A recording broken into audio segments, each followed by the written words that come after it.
요복 중 최종 문제풀이 하겠습니다. 37문제였는데 좀 시간대로 좀 다 못 풀었을 거라는 생각이 듭니다. 그래도 많은 양의 문제를 좀 풀어보는 게 도움이 돼서 문제를 좀 많이 갖고 왔습니다. 자, 1번부터 보겠습니다. 자, 동백꽃에서 시험에 나올 수 있는 부분은요. 첫 번째는 소설의 특성 이렇게 나올 수 있고, 자, 그리고 두 번째는요. 1인칭 주인공의 특성. 자, 요 나는 1인칭 주인공인데 어때요? 약간 좀 순진하고 조금 모자라죠? 그쵸? 그래서 다른 독자들, 다른 모든 독자들이 다 아는 점순이의 마음을 자기만 몰라요. 그래서 여기서 해악성이 드러나죠. 해악성은 웃음 유발이라고 이야기했습니다.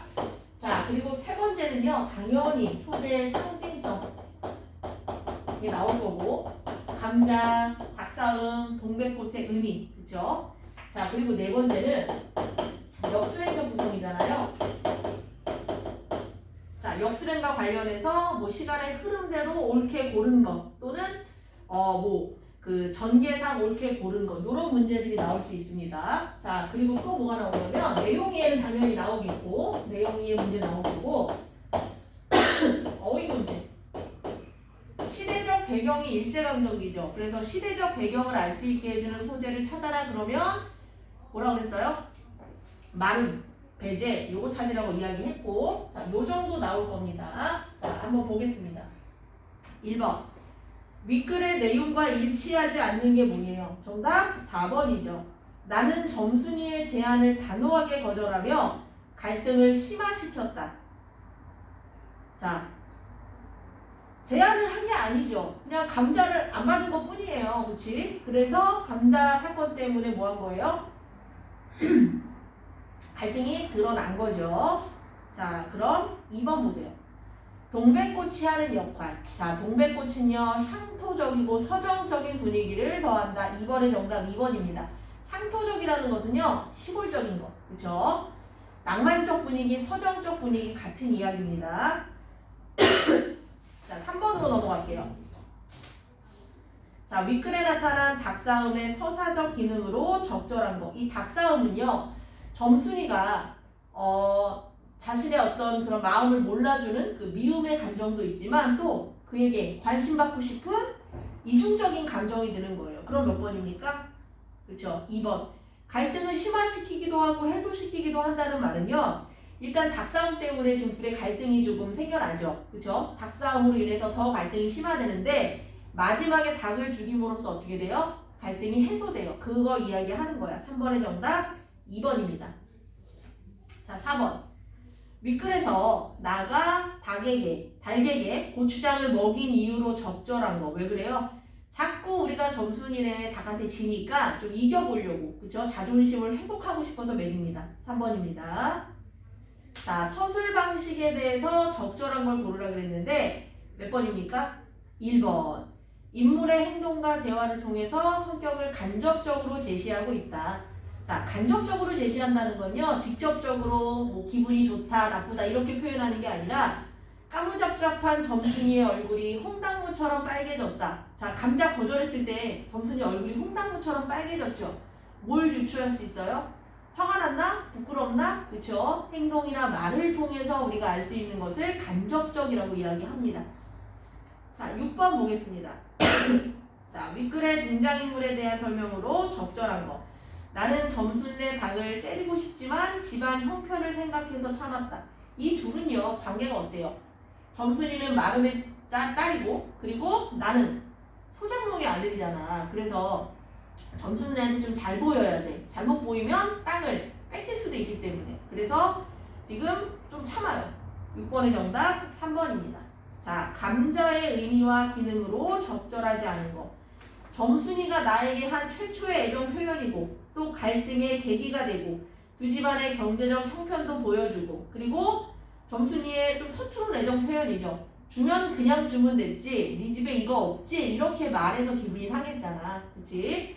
자, 정답은 4번입니다. 화해의 도구는 아니죠. 그치? 자, 무난했던 문제들이었습니다. 잘 맞췄겠죠? 자, 다음. 자, 두 번째는 토의 문제입니다. 자, 토의에서 중요한 건 토의. 토의는요, 공동의 문제. 자, 공동의 문제를 해결하기 위해서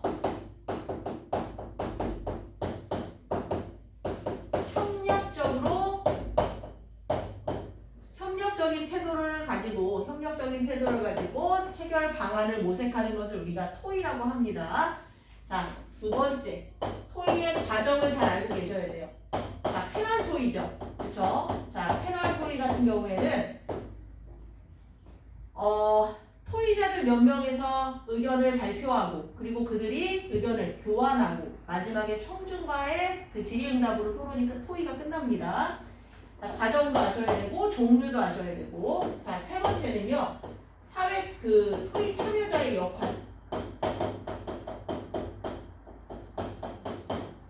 사회자의 역할, 그리고 토의자, 그리고 청중의 역할을 아셔야 되는데, 할 때요, 사회자는 토의 주제를 말하고 또 진행 과정을 설명해주고 그리고 발언 순서 지정해주고 중간중간 토의자들의 한 그 의견을 요약 정리해주죠. 그리고 또 중간에 토의 분위기가 흐트러지면 토의 분위기도 조성해줘요. 자, 그리고 토의자는요, 토의 근거와 관련해서 미리 좀 어떻게 해와야 돼? 조사를 해와야죠. 타당한 근거를 들어야 됩니다. 또 하나는요,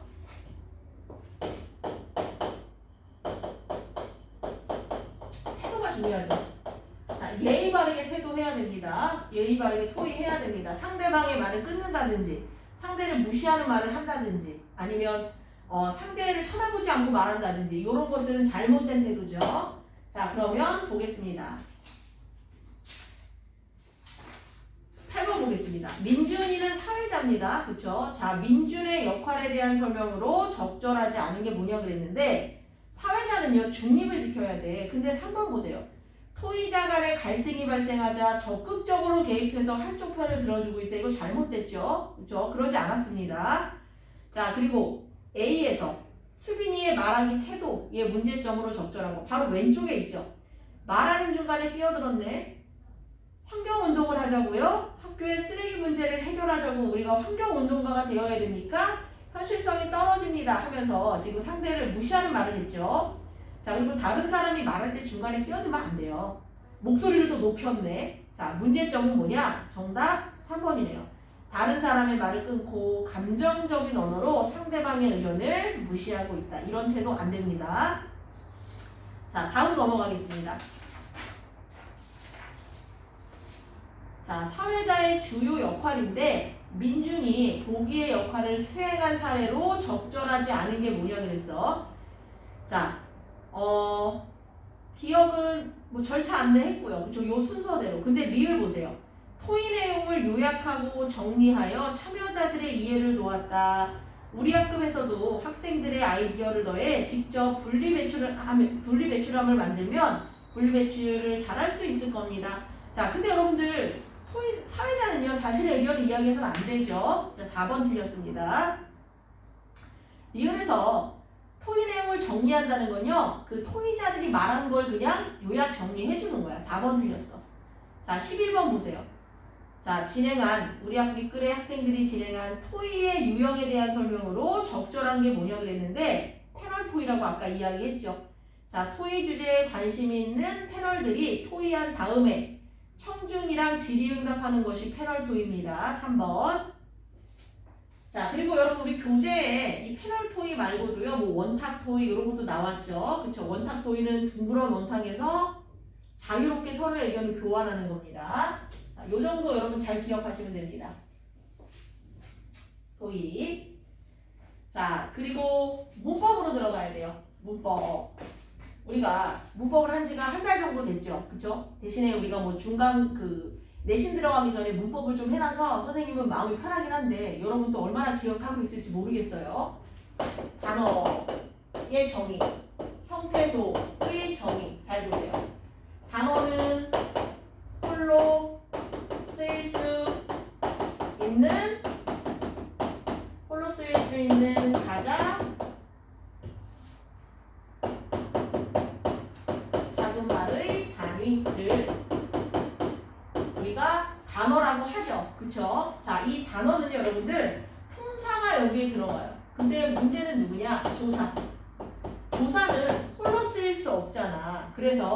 이 조사 때문에 뭐가 들어갔냐? 단말과 쉽게 분리할 수 있는 말이 뭐냐? 그쵸? 자, 분리할 수 있는 말이 뭐냐? 그래서 단어는 홀로 쓰일 수 있거나 단말과 쉽게 분리할 수 있는 그런 것을 우리가 단어라고 합니다. 형태소는요, 뜻을 가진 가장 작은 말의 단위. 더 이상 쪼갤 수 없습니다. 더 이상 쪼개면은요, 그 뜻이 없어져. 그래서 쪼갤 수 없어. 자, 형태소는요, 실질적인 의미 유무에 따라 실질 형태소, 그리고 형식 형태소, 자립성의 유무에 따라 자립 형태소, 그리고 의존 형태소로 나눌 수 있습니다. 자, 요거 잘 보시고, 예를 들어서 꽃병,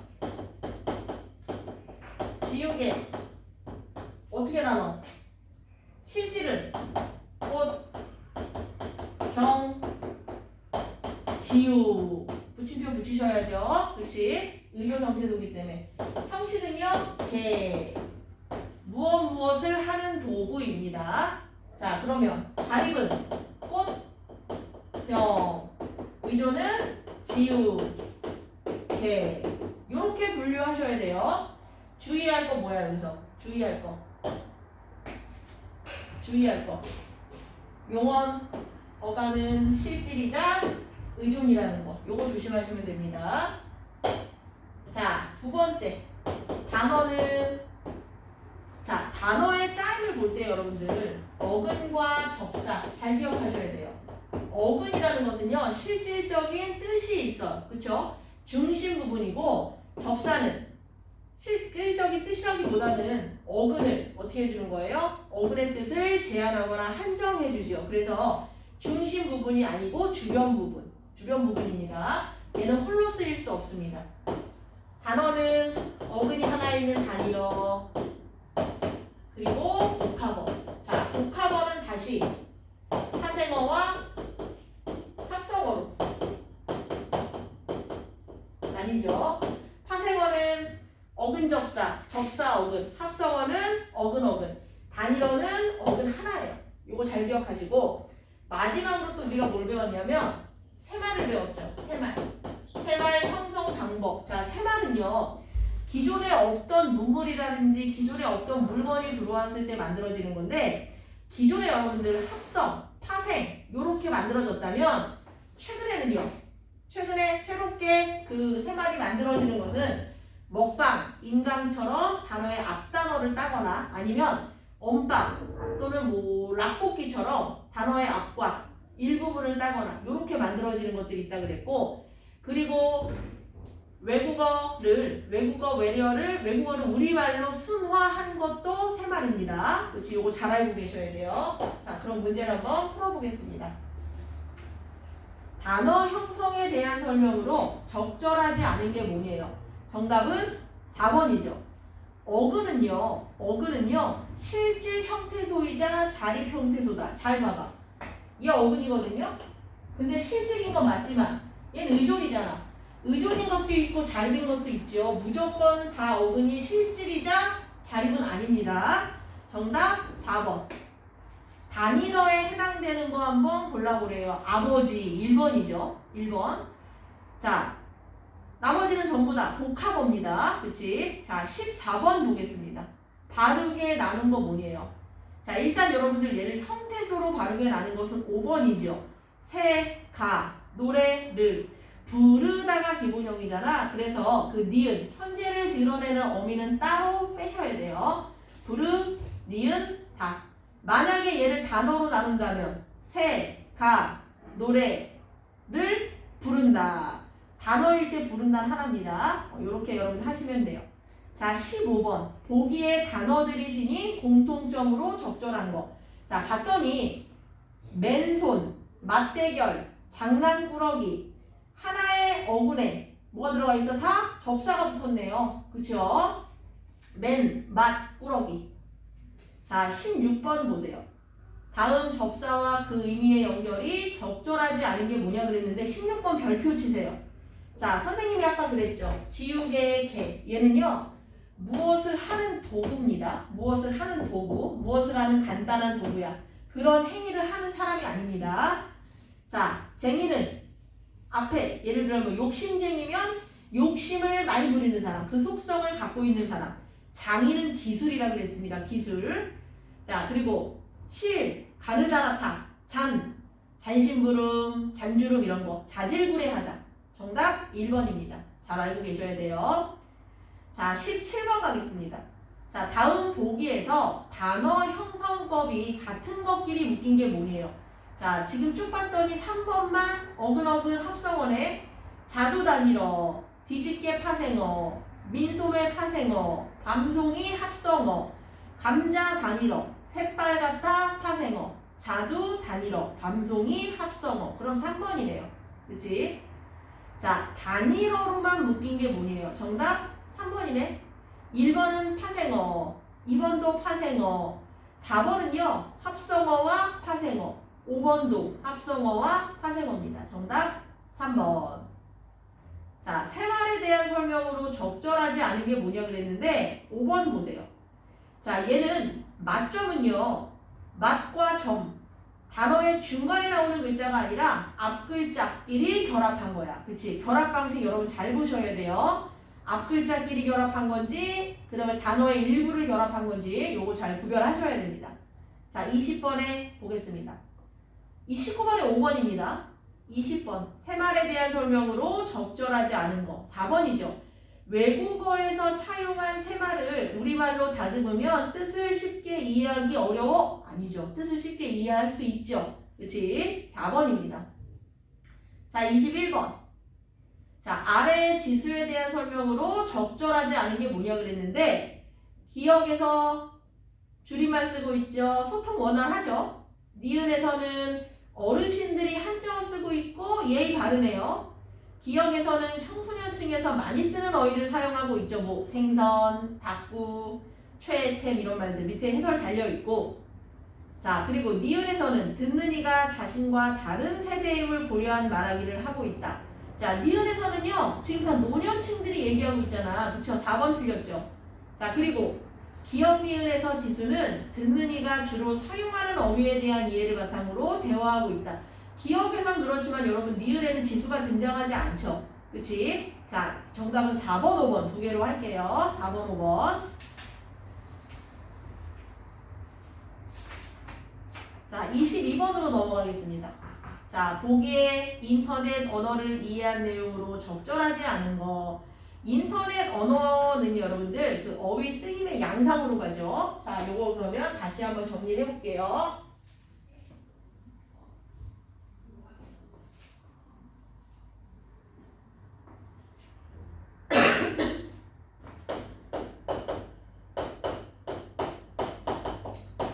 어휘라는 말은요 단어의 집합이죠. 그치? 근데 이 어휘가 세대에 따라서 그리고 분야에 따라서 그리고 매체에 따라서 다르게 쓰인다는 거야. 자, 세대에 따라서는요 우리들이 쓰는 청소년층, 그쵸? 청소년층 그리고 노년층 의 어휘 양상이 어떻게 다른지, 그리고 또 하나 분야는요 바로 전문어예요. 전문어. 전문어의 특성 잘 알고 계셔야 되고, 마지막 매체에선 인터넷 언어의 특성을 잘 아셔야 된다는 얘기입니다. 자, 정리를 해보자면 우리 청소년들은요 어떤 말을 많이 써? 일단 줄임말 많이 쓰죠. 그치? 새말 많이 쓰죠. 노년층은요 한자어라든지 또는 예의 바른 표현 많이 쓰죠. 자, 전문어는요 여러분들 그 분야의 그 직업을 전문적으로 가지고 있는 사람들이 쓰는 전문어인데, 이 전문어는요 일반 사람들은 잘 몰라요. 그렇죠? 그런데 같은 전문가끼리 쓸 때는요 의사소통이 효율성을 높여줘. 그런데 일반 사람들에게 얘기할 때는 어떻게 해야 돼? 풀어서 설명해. 해줘야 돼. 우리 일반인들도 전문어가 꼭 필요하다는 걸 인식하고 모르면 질문해야 돼요. 그치? 전문가들도 일반인과 대화할 때는 모른다고 생각하고 말을 쉽게 풀어줘야 되죠. 자, 마지막 인터넷 언어. 인터넷 언어는 여러분들 소리 나는 대로 쓰거나 줄임말을 쓰거나 그리고 또 유행하는 말을 쓰거나 그리고 그 소리나 또는 모양을 흉내는 말을 많이 쓰잖아. 그쵸? 근데 문제는 뭐냐? 인터넷 언어가 나쁘다는 게 아니고요. 얘를 구별해서 쓰자는 거야. 뭐에 따라서? 상황과 대상에 따라서 구별해서 쓰자는 거야. 예를 들면 공적인 문서, 학교에다 내는 체험 보고서라든지 학교에다가 뭐 내는 어떤 그런 문서에다가 조당 크크크 이런 말 쓰지 말라는 거야. 그치? 그런 건 어디서? 사적인 공간에서 내 친구랑 이야기할 때. 또 하나는 인터넷 언어. 예를 들어서 학교 게시판에 뭐 여러분들의 소중한 의견을 받습니다 라고 했어. 인터넷 언어라 하더라도 공적인 지금 상황이잖아. 그럴 때는 과도하게 인터넷 언어 쓰지 말라는 얘기예요. 그치? 자, 정리를 해보자면 청소년층과 노년층은 이러한 특성이 있는데 서로 말하지 말자가 아니라 상대가 이해할 수 있도록 쉽게 풀어쓰고 어휘가 다르다는 걸 인식하자는 거야. 두 번째도 마찬가지죠. 전문어의 필요성을 인식하고 그리고 모르면 물어봐라. 전문어는 그들끼리 의사소통을 효율적으로 할 수 있도록 해주는 아주 고마운 거죠. 그들의 입장에서. 마지막으로 인터넷 언어는요. 상황과 대상에 따라 적절하게 쓰자야. 공과 사를 구별하자. 그쵸? 자, 그럼 문제를 풀어보겠습니다. 자, 보기에 인터넷 언어를 이용한 내용으로 적절하지 않은 게 뭡니까? 정답 1번입니다. 자, 신속하게 소통하기 위해서 전하려는 말을 초성으로 표현하고 있다. 자, 없죠? 여러분들 영화를 보고 알게 된 1900년대 이메일 감성. 얘는 지금 쭉 보니까 초성으로 쓴 말은 없네요. 그쵸? 그리고 여러분들 뭐 신속한 소통 이런 게보다는 좀 재밌게 하려고. 그쵸? 그래서 시대 변화에 맞는 뭐 새로워진 생활도 볼 수 있고 비대면 소통의 한계라는 것은 여러분들 이게 뭐냐면요.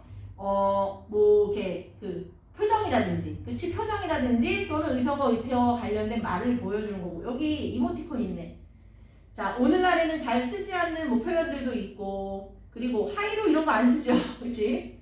그림말을 사용한다는 건 뭐 이모티콘 얘기하는 거고. 자, 정답 1번이 틀렸습니다. 자, 23번. 보기의 의사가 동일한 개념을 표현할 때 다른 어휘를 사용한 이유가 뭘까요? 다른 어휘를 사용한 이유.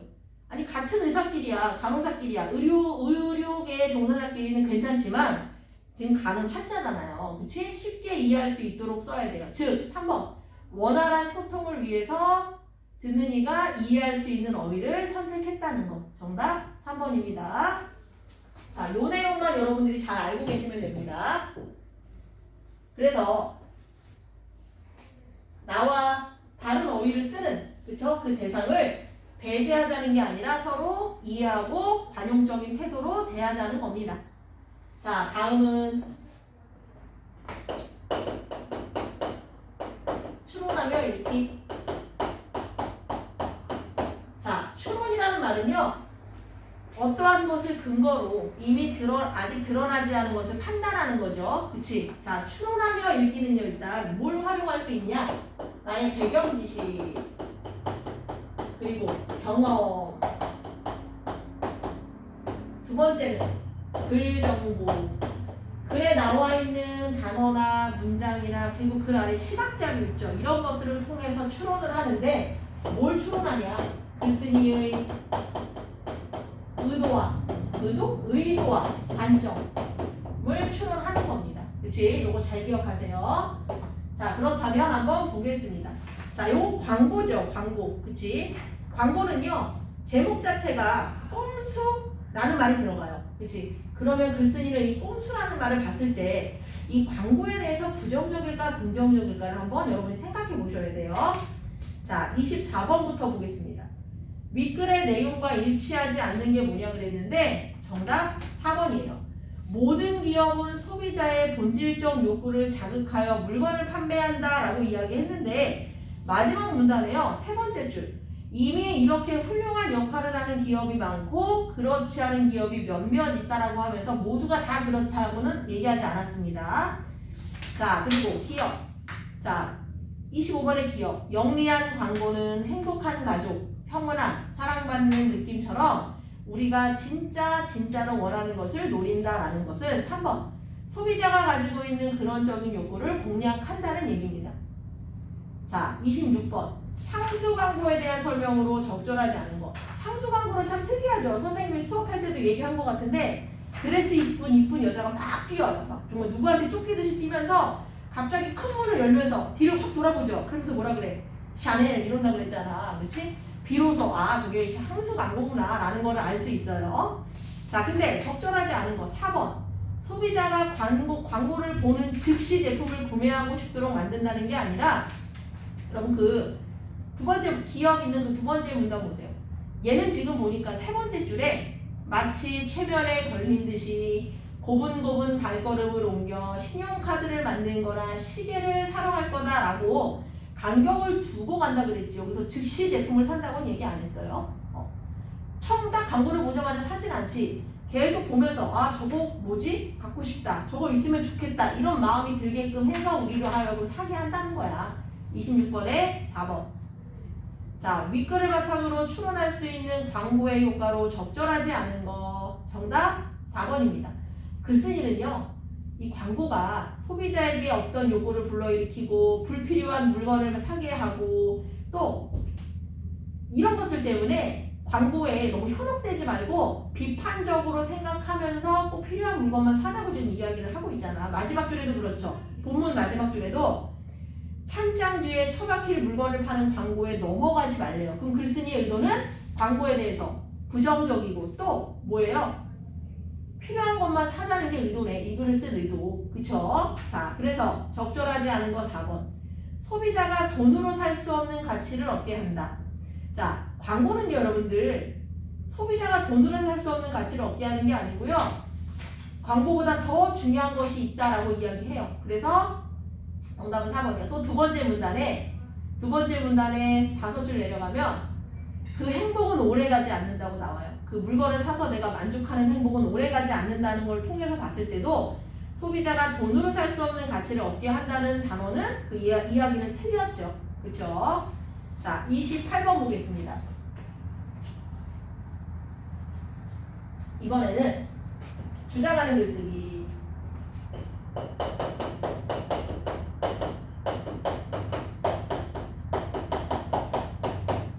자, 주장하는 글쓰기는 여러분 논설문이죠. 그치? 논설문의 가장 큰 특징은 설득입니다. 그치? 그리고 서, 본, 설. 자, 맨 먼저 우리가 주장하는 글쓰기를 쓰려면은요, 맨 처음 계획할 때 주변의 문제 상황을 살펴봐야 돼요. 자, 이 문제 상황을 살펴보고 나서 뭘 정합니까? 그렇죠. 주장을 정해야죠. 주장 정하기. 두 번째는 내용 생성. 내용 생성할 때는요, 자료를 수집하고 자료를 적절하게 선정해야 돼요. 자, 근거를 정해야 되는데, 주장을 정했다면 근거를 정해야 되는데, 근거를 정할 때는요, 첫 번째 주장과 관련이 있어야죠. 주장과의 관련성. 두 번째는 출처가 명확해야 되지 않겠니? 그쵸? 신뢰성. 그리고 세 번째는 객관성이죠. 누가 봐도 인정해야 돼. 인정할 만한 거. 자, 그래서 이 세 가지를 다 충족하는 근거를 선정하셔야 되고, 다 내용을 생성했으면 내용을 조직해야 되죠. 내용 조직할 때는요, 짜임새 있게 글을 쓰려면 개요를 작성해야 돼. 개요.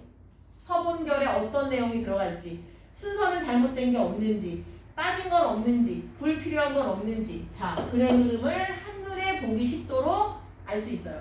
개요 작성 꼭 하셔야 되고, 개요까지 됐다면 진짜 글을 써야죠. 표현하기, 글쓰기.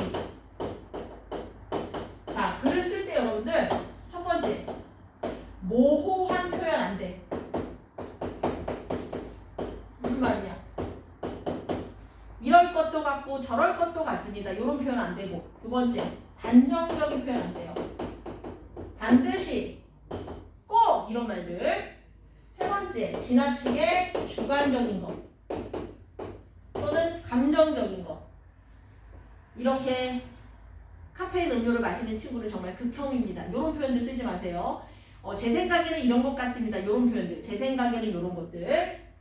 자, 그리고 마지막으로 고쳐쓰기까지.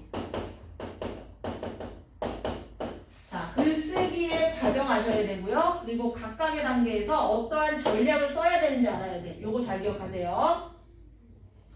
자, 주장하는 글에 대한 설명으로 적절한 게 뭐예요? 몇 번입니까? 2번이죠. 특정 문제에 대한 자신의 주장을 밝히고 근거를 들어 독자를 설득한다. 정답 2번. 자, 넘어가겠습니다. 문제 상황 발견하기, 주장과 이유 정하기, 자료 수집하고 근거 마련하기. 자, 근데 여러분 다에서 자료 수집하고 근거 마련하기에서 자료로 쓸 수 없는 게 하나 있어요. 이것도 잘 골랐어야 돼. 그리고 나서 내용 조직하기. 라에 나와 있죠. 그치? 이게 바로 요 단계예요. 개요 작성.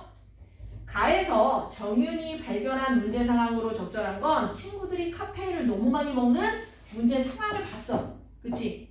자, 정답 4번. 30번. 자, 다에 대한 이해로 적절하지 않은 게 뭐냐 그랬는데 4번 보세요. 자료 6번은요. 코미디닷컴이라는 전문가가 제공한 영상이 아니라 이거 뭐야? 봤더니 신문이래요. 신문기사라고 써있네. 그치? 그래서 4번이 틀렸습니다. 자, 31번. 나의 결론에 추가할 수 있는 내용이 뭐냐라 그랬는데 카페인 섭취에 주의해야 된다. 줄여야 된다. 카페인의 청소년의 카페인 섭취 권장량 말해주면서 마지막에 뭐가 좋겠어? 5번. 카페인이 신체와 그리고 청소년 성장에 나쁜 영향을 준다. 이런 내용이 들어가면서 마무리하면 좋겠죠. 자, 31번에 5번입니다. 자, 32번. 민규의 말하기 방식으로 적절한 거 쭉 읽어봤더니 민규가 맞아 이러면서 상대의 말에 공감하면서 느낌을 공유하고 있어. 32번에 3번. 33번. 자, 라를 바탕으로 할 때 다의 자료 2를 활용할 수 없는 게 뭐니? 다의 자료 2를 봤더니 일단 친구의 인터뷰기도 하죠. 탄산음료에 카페인이 첨가되면 단맛과 신맛을 조절해준다. 이건 약간 카페인에 대한 긍정적인 어떤 말이네. 4번이네. 주장과 관련이 없네요. 탄산음료에 카페인이 들어가는 이유를 다루고 있어서 주장과 관련이 없다. 4번 정답입니다. 자, 그래서 실제로 이제 글을 썼습니다. 34번. 윗글의 내용 전개 방식으로 적절하지 않은 게 뭐냐 그랬는데 5번. 요거 좀 헷갈렸을 것 같아. 공신력 있는 기관의 자료를 인용하긴 했죠. 어디? 질병관리청. 그쵸? 청소년의 카페인 섭취량 증가를 전망하고 있다. 여기서는요. 청소년의 카페인 섭취량 증가 실태를 보여주고 있는 거지 앞으로 카페인 섭취량이 증가할 것이다 라고 전망한 게 아니야. 그치? 5번이 틀렸습니다. 자, 윗글에 대한 이해로 적절하지 않은 게 뭐냐 그랬는데 정답 5번. 우리나라 청소년 중 중학생보다 고등학생이 더 많은 양의 카페인을 섭취한다 라고 한 말은 없어요. 중고생의 중학교 고등학생이 카페인 섭취량이 늘고 있다라고 말했지 누가 누구보다 더 많다는 얘기 없었죠. 자, 마지막입니다. 36번. 보기를 바탕으로 할 때 윗글에서 고쳤어야 하는 내용으로 적절한 게 뭐냐 봤더니 아이고 몸무게 1kg당 25mg이 아니라 얘는 2.5로 고쳐야 되겠네. 2.5 이하로. 그치? 36번에 5번입니다. 자, 37번. 기억을 대신할 제목. 여러분 제목은요. 주제가 내포되어 있어야 돼요. 근데 지금 다짜고짜 카페인을 먹으라는 건지 카페인이 몸에 좋지 않다는 건지 카페인이 뭐라는 건지 알 수 없죠. 그래서 뭘로 바꾸지? 3번. 청소년의 카페인 섭취와 그 위험성. 주제를 포함하고 있죠. 그렇죠? 제목은 주제를 포함하고 있어야 됩니다. 자, 그래서 해설을 마쳤고요. 이 내용들 머릿속으로 잘 기억하시면 됩니다. 네, 마치겠습니다. 시험 잘 보세요.